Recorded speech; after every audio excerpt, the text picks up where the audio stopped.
In his latest book, Chaosmosis, the extraordinary left-wing philosopher and schizoanalyst Felix Guattari writes that our survival on this planet is threatened not only by environmental damage, but also by the degeneration of the fabric of social solidarity and ways of mental life that must literally be reinvented.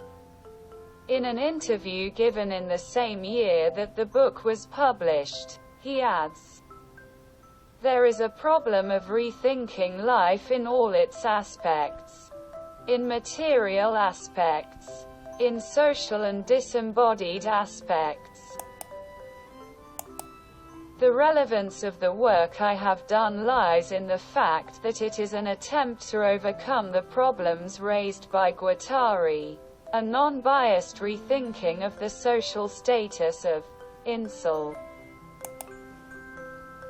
So, to begin with, let's turn to Ilmar Raag's film, Class, inspired by the events that occurred on April 20, 1999 at the American Columbine School, which shows the last week in the life of two Estonian teenagers, Casper and Joseph, which ended with a mass shooting. What immediately catches the eye is the non-aggressiveness of the two young people, the inability for almost all 7 days to give the offenders a worthy rebuff commensurate with their impudence. Moreover, Casper's non-aggressiveness not only unties the hands of his enemies, but also nullifies all his relationships with his beloved, Thea. The latter can be explained, for example, through the book of the Slovenian psychoanalyst and philosopher Alenka Zupancic, Sex and Being, in which it is written that a certain degree of violence is involved in order for it, sex, to work normally. And this is probably the only thing in this context and from this book that really clarifies something and with which I could actually partly agree. Because, for example, Zupancic's assertion that, due to the awareness of this violence, more and more young people are looking for opportunities to renounce sexuality seems to me, to put it mildly, very far-fetched. Because to say that incels are voluntarily in involuntary abstinence is simply ridiculous. Of course, it is quite possible that Alyonka had something general in mind when she mentioned young people, and almost criminally neglected to clarify her thoughts. Or the whole point is in the incorrect translation of her texts. But what is clearly understood schizoanalytically in the context of the incompleteness of her words is her failure to distinguish violence from aggressiveness, which, however, the French Gestalt therapist Brigitte Martel does not allow in her works. Thus, in her book Gestalt Therapy of Sexuality, she separates violence and aggressiveness and argues that proper management of aggressiveness is central to working with sexuality.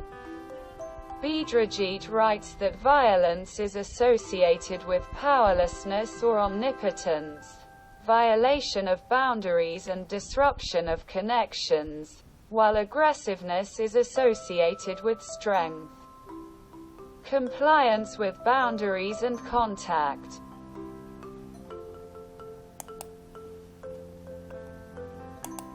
And if you look at the issue of incelism, accepting, albeit partly, Martel's views, then it becomes obvious that at least some incels, contrary to popular belief, are not some kind of super-aggressive people with whom no one wants to even talk, much less engage into some kind of relationship. But on the contrary, these are people with reduced or completely absent aggressiveness. Sexuality is imbued with it, as, indeed, with violence. The ratio of the first and the second, apparently, depends on the society in which it unfolds, and therefore a significant majority of girls, if not all, seeing or deep down somehow unconsciously feeling the absence of them, incels, key links, and do not enter into sexual or any other, more friendly, relationships with them. That's why they are rejected and, to put it simply, not given sex. And therefore, they, without being able to develop their aggressiveness in themselves and not even imagining that if they had increased it, it would perhaps have changed something. Or without distinguishing aggression from violence at all, but intuitively understanding in their depths that they need to become tougher, they turn to some kind of ultra-right ideologies or violence and, as a consequence of all this, to executions.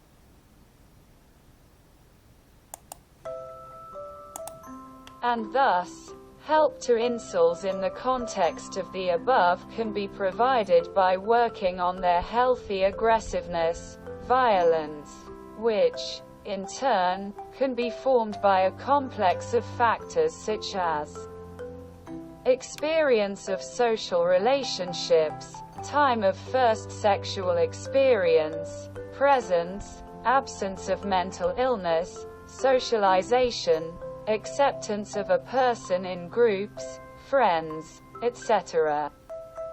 External data of a person, height, weight, facial features, etc. Example of a father in the family, material well-being, social environment, genetics, help from a psychologist, mental makeup of a person, etc. Incels in the West are associated with the right or a right wing not because an incel is always a future or current right-winger, but because the right at least offers at least some way out of their situation. So, for example, according to an article about Jordan Peterson in the New York Times, he advocates forced marriage. Otherwise most girls will only have sex and try to start a family with, in his opinion, the most generally attractive men, and the latter no one will not make you happy, neither of the sexes, neither men nor women. And his words are at least some voiced option, at least some, albeit perhaps somewhat dubious, but voiced plan for overcoming the almost unbearable suffering that incels experience. At least part of the left in the West, in response to this, only began to make memes with lobsters, by which incels were meant, with a reference to Peterson's book, Antidote to Chaos, without thereby offering the latter any truly possible way out of their situation and thus turning them away from their political thought.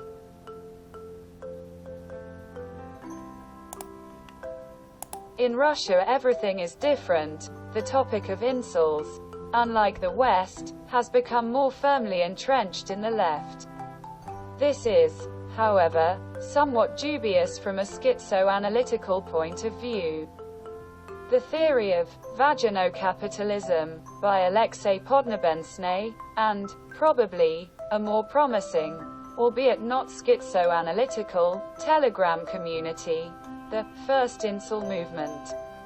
Of course, it is not political, in the sense that it unites people quite different on the political spectrum. But what is obvious is that there are anarcho-communists, anarchists, and probably even neo-Leninists. And also Deleuze Guattarians, since the author of this report also subscribes to them. In general, according to Anti-Oedipus, the chapter on schizoanalysis. Making love does not mean making it alone or together, it means making it in hundreds of thousands. And everyone gets their own variety of men and women. And therefore, the Schizoanalytic Society, if someone has problems finding their soul mates, will work to ensure that they, the other halves, appear. So that people according to their diversity of genders find each other and that everything works out for them. In other words, if someone really feels, for example, the need for a machine assembly, each cell of which contains an inactive X chromosome, an ovary part and a vagina part, in order to either simply satisfy their sexual need or create a family. Then public schizoanalytic institutes come up with schemes so that everyone who needs it, regardless of the presence or absence of Bar's body, will succeed and be brought to life. Of course, there is no question of forcing anyone to do anything. A schizoanalytic society, cleared of the dictates of feminism, fascism and other destructive ideologies from a schizoanalytic point of view, will also be cleared of something similar to Zamyatin's pink tickets from the novel, We. It is quite possible that the deficiency of what is desired, especially if it concerns the simple satisfaction of sexual needs, will be able to some extent be compensated by anthropomorphic robots improved due to the development of science, distinguishable from humans only in the process of opening them, and also correcting the ratio of the absence of the barrow body during the embryonic development of the fetus, the good old mutual assistance. When people tell their circle that they are incels, and their acquaintances and friends try to find them a mate. Plus, not least of all, marriage agencies funded by the state and free for incels who apply could play a role, as well as legalization and weekly partial or full compensation for those who do not voluntarily abstain for the cost of the services of moths, voluntary free psychological and psychiatric assistance. Various trainings, for example, on socialization, their demarginalization by the media, the issue of de-violence, de-regression of sex, a comprehensive change in public opinion about incels.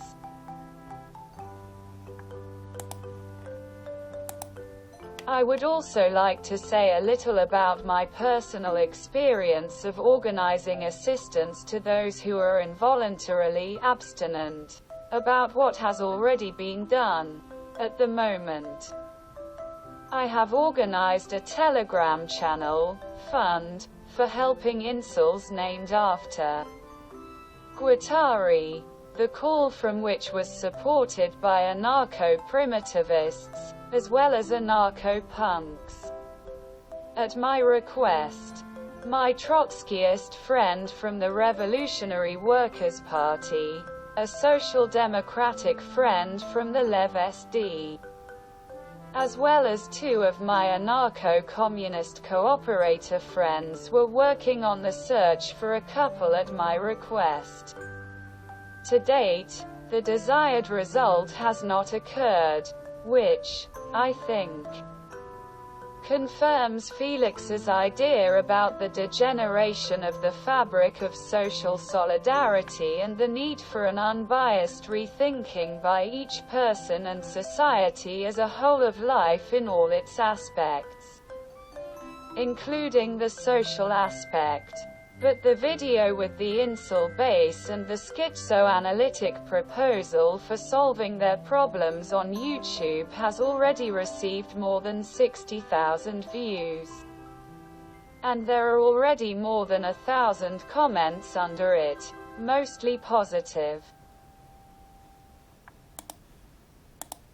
So, we talked about one of the possible reasons why sex is not available to incels, about ways to solve the problem of involuntary abstinence. And then I wanted to dwell on one of the posts of the first movement, about feminism and incels.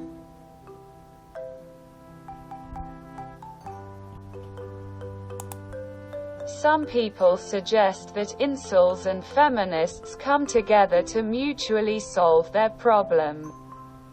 There is common sense in such a proposal, because feminists complain about oppression from men, which incels do not allow themselves and treat women with respect, the message says.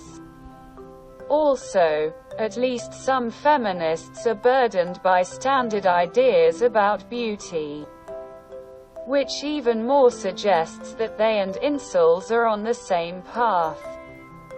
But why then has the unification not yet occurred? Why is it believed that they are on opposite sides of the barricades? First of all, I note that there is more than one current of feminism, and they are sometimes in conflicting positions with each other. There is radical feminism, liberal feminism, anarcho-feminism, socialist feminism and so on.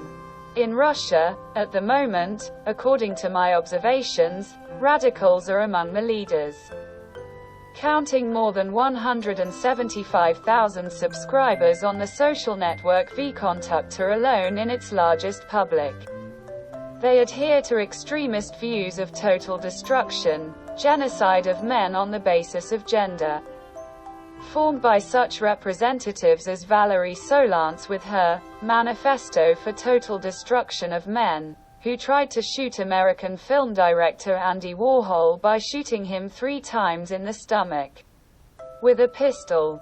Or Andrea Dvorkina, after whom 19-year-old Polina Dvorkina took her last name, who first shot her father in Krasnoyarsk in 2022. And then came to a kindergarten after his murder with the goal of shooting all the boys there. It's clear that such feminists, not just with incels, but in general with any real men, will not unite, if only because they hate men and their final goal is male genocide. They also hate trans people and trans women. As the American anarchist and essayist Bob Black said in his text, Feminism as Fascism, meaning mainly radfem, if feminism did not exist, conservative politicians would have to invent it. But the rest of feminism is not too biased towards incels. Why? In my opinion, also due to the fact that all feminism, according to Wikipedia, is, first of all, a spectrum of ideologies.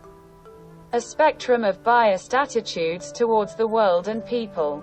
This is also why we do not hear loud, principled and constant cries from other feminists against radfem. Against radfem being considered feminism. They don't talk about it, although it directly concerns them, at least because it casts its shadow on them.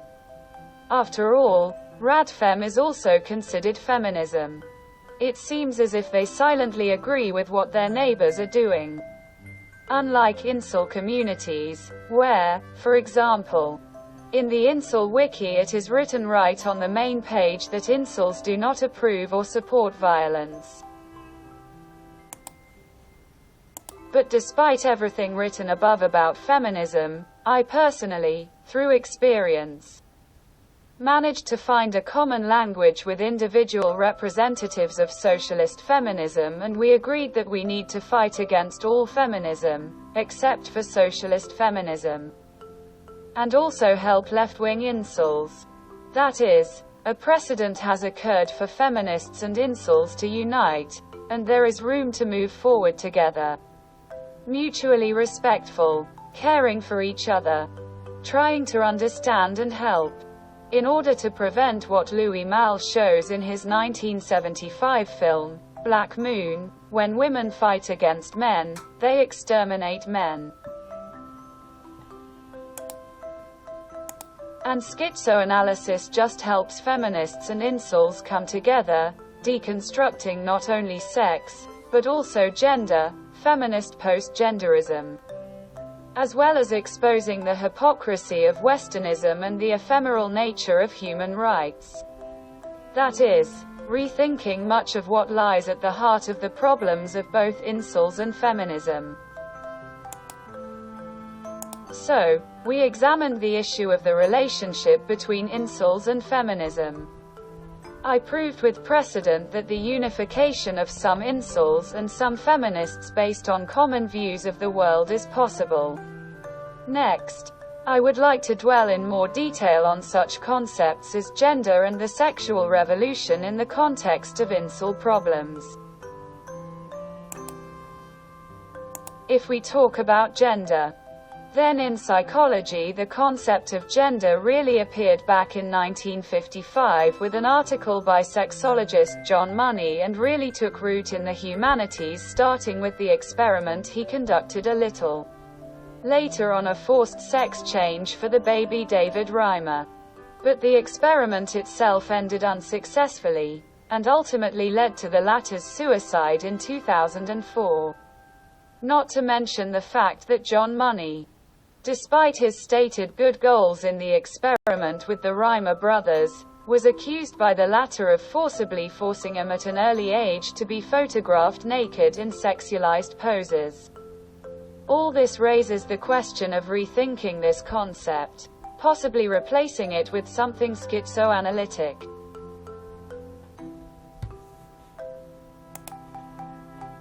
Evidence of Deleuze and Guattari's denial of gender, which some insist on existing, and gender, which others are trying to grasp, can be found, for example, in Anti-Oedipus, where it is said that schizoanalysis is a variable analysis of n genders in one subject, distancing from the anthropomorphic idea of his own sexuality, imposed on him by society and composed by himself, which confirms the possibility of the deconstruction into schizoanalytic concepts, which further blur the antagonism of incels and feminists. Now about the sexual revolution. The father of sexology, the systematic, scientific study of human sexuality, Alfred Kinsey, and his reports and studies such as Sexual Behavior in the Human Male, 1948, and Sexual Behavior in the Human Female, 1953, are believed to have triggered the sexual revolution of the 1960s. But what is noteworthy is that Kinsey's research was sponsored by the Rockefeller Foundation, which in the 1930s financed Nazi eugenics research even after it became obvious what it meant for German Jews. The latter casts doubt on the impartiality of his research. Also, as in the case of gender, it raises the question of the deconstruction of the so-called sexual revolution, which began in the 60s, and its pseudo-revolutionary nature.